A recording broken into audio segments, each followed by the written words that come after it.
Okay, dito tayo ngayon sa port ng Berberabe at dito kumukuha ng mga boats patungang Puerto Galera. Itong tatanungin natin. Ang pangalan ng kumpanya niya si Mi Corazon, no? Apo. Pare, yung Mi Corazon mo, good for how many passengers? Ang capacity po nung malaki namin, 22. 22. Opo. Magkano ang upa nun sa 22? Bali po ang sa 10 tao po ay 10K, tas may excess po 500 ng isa. Paglalagpas ng 10. Ah! Eh, Okay, so, pero kung 22 lahat, 16. 16,000. 16,000. Kung 22 lahat. Maganda. So, ibig sabihin kasama ni mga gear namin, kasya lahat doon? Oo, kasama na. Sa 22 kanya-kanyang gear yun. Oo, kasama na. Okay. So, paano kita makakontakt? Number na lang. Number, cellphone number po. Pakisabi na lang. 0956 0956 75 75 66 66 005. 005. Yan. Po. Ikaw ang kapitan ni Mi Corazon. Opo. Ayos. Maraming salamat pare. Sige po. Ito mga boats ni Mi Corazon, yung nasa kanan. Alright. So, ang Puerto Galera, tanong natin kung ilang minutes.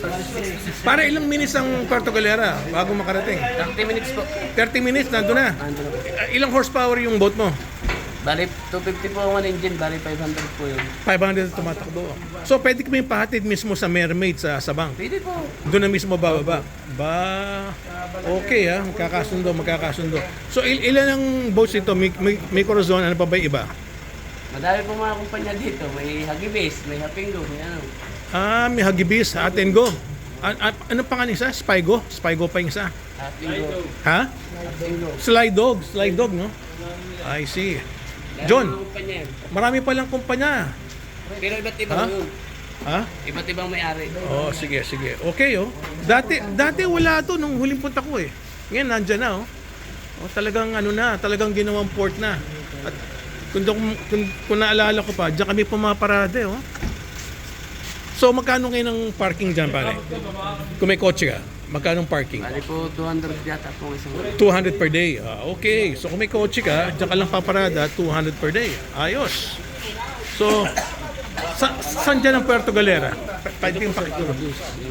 Saan? Doon, sa kabila. Okay. So, dadaan ng open water. Alright. Pare, maraming salamat, ha. Sana magkasundo tayo.